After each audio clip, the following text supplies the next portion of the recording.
Welcome to this explainer. Okay, think back to the last major high-stakes exam you took. Your educational or maybe even your professional future might have depended on that score. Have you ever wondered where those test questions actually come from? I mean, they don't just magically appear on the page, and they for sure aren't just jotted down by a single teacher the night before the exam. No. Before any single question, or item as test developers call it, ever reaches your desk, it has to survive a rigorous, honestly almost brutal trial. Today we're going to demystify that trial. We are going to explore the absolutely crucial quality assurance process known as test moderation. So let's dive right in. Here's our agenda for today. First, what is test moderation? Second, the goals of moderation. Third, phase 1, which is content review. Fourth, phase 2, covering statistical piloting. And finally, item banking and consensus. Section 1, what exactly is test moderation? To really understand how tests become professionally accountable and reliable, we first need to define the exact engine that makes it happen. By definition, item moderation is the quality assurance process where draft test items are systematically reviewed, revised, and approved by a panel of experts before they're ever included in an operational test. This is a massive shift in how a test is built. You see, an item always starts as an individual writer's draft. But let's be real, individual judgment is inherently flawed. Moderation is the institutional mechanism where that single author's judgment is put under intense collegial scrutiny. A panel of qualified experts systematically reviews, tweaks, or just outright rejects the draft before it can ever see the light of day on a live test. It's basically how an individual's draft transforms into a highly professional, accountable product. Researchers Davidson and Lynch actually hit the nail on the head back in 2002 when they characterized moderation as the social dimension of item writing. What they mean is that it's a highly collaborative and dialogic process. This isn't just a solitary editor quietly fixing commas at a desk. It's a professional community engaging in serious dialogue, negotiation, and debate over what actually makes a good test question. Moving on to Section 2, the goals of moderation. So what strict standards is this expert jury actually using? Well, the panel has to verify 4 main pillars for every single item. First up is content validity. They're checking if the item measures exactly what the test blueprint says it should, without needing any irrelevant outside knowledge. Second is linguistic accuracy. The item has to be grammatically flawless and pitched at the exact right reading level for the audience. Third, fairness and absence of bias. This is huge. Reviewers actively hunt for cultural bias, stereotyping, or any weird difficulty spikes that might unfairly disadvantage a specific gender, ethnicity, or socioeconomic group. And fourth, consequential validity. They have to anticipate the washback. Basically, if a test relies completely on narrow, hyper-specific questions, it forces teachers to shrink their curriculum to match. The panel evaluates what real-world impact the item will have on actual classrooms. Getting an item right means verifying it across all these different dimensions at once. We're talking about checking the big picture distribution of topics across the whole test, all the way down to the precise linguistic appropriateness of a single word in a prompt. It's a seriously demanding checklist. All right, Section 3, Phase 1, the content review.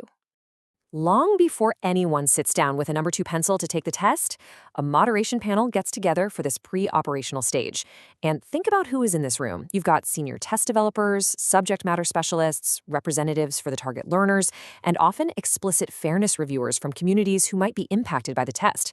They take a draft item, hold it up against that strict checklist we just talked about, and they literally argue its fate. Ultimately, the panel has 3 choices.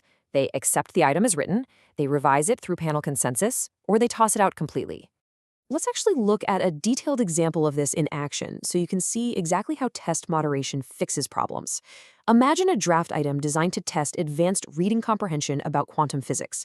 But the original item writer accidentally uses slang, like saying a scientist spills the tea on a new theory, right in the question stem. Now, a knowledgeable test taker might understand the physics perfectly but get completely lost by the slang in the question. This introduces what measurement experts call construct irrelevant variance, which is just a fancy way of saying it's an irrelevant difficulty. During moderation, the panel's linguistic review catches this exact inconsistency of register. They collaborate right there to revise the item, swapping out the colloquial terms for appropriate academic vocabulary that actually matches the intended audience. This ensures the item accurately tests reading ability and not just familiarity with current slang.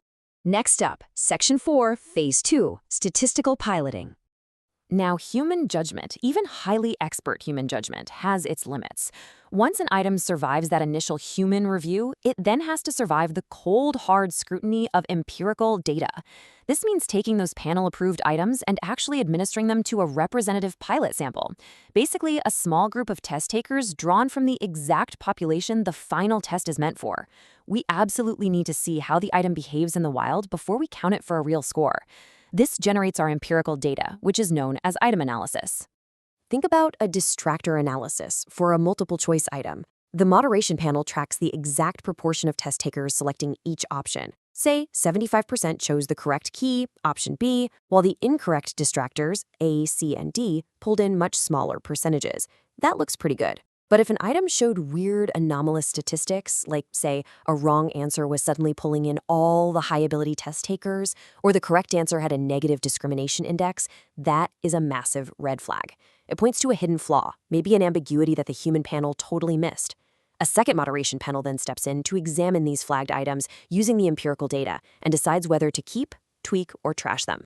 And statistics are absolutely crucial for ensuring fairness. Which brings us to a concept called differential item functioning, or DIF for short. DIF is a statistical framework that identifies items that function differently for different subgroups, like specific genders or nationalities, even when those test takers are at the exact same overall proficiency level. So, if a reading passage about a super-specific regional sport accidentally heavily advantages one cultural group, DIF statistics will flag it immediately. This helps the second moderation panel catch hidden cultural biases that the human reviewers just didn't recognize, forcing that item back into revision or rejection. Finally, Section 5, Item Banking and Consensus. After surviving this intense trial, both the human debate and the statistical stress testing, the successful test item finally reaches its destination. Items that pass both moderation and pilot review are deposited into an item bank. And this isn't just some basic computer folder. It's a meticulously organized repository. Items are tagged by the exact construct they measure, the specific skill, the difficulty level, the topic, and all their statistical properties. This lets test constructors easily build new test forms that meet predetermined specs. On top of that, these banked items are carefully tracked for public overexposure, because if an item appears too often in public circulation, a student's performance might just reflect test familiarity rather than their actual ability. When that happens, the item gets retired. But building that item bank isn't the end of the story. Effective management requires constant, ongoing quality monitoring. An item that performed wonderfully with one group of test takers might behave completely differently with a new cohort 5 years later. Or an item considered totally culturally neutral a decade ago might actually be biased now as social contexts change. Moderation is an ongoing, living construction of assessment norms. Which brings us to a pretty powerful realization to end on. Tests are never neutral. They embody theoretical assumptions, they distribute opportunities, and they can either reproduce or challenge inequality. As you walk away from this explainer, remember that assessment always requires critical awareness. We've just seen the incredible institutional machinery it takes to make a single fair test item. So ask yourself, how have the high-stakes tests you've taken impacted your own educational journey? Did they serve your learning or merely enforce a standard? Thanks so much for joining me on this deep dive into the fascinating trial of test moderation.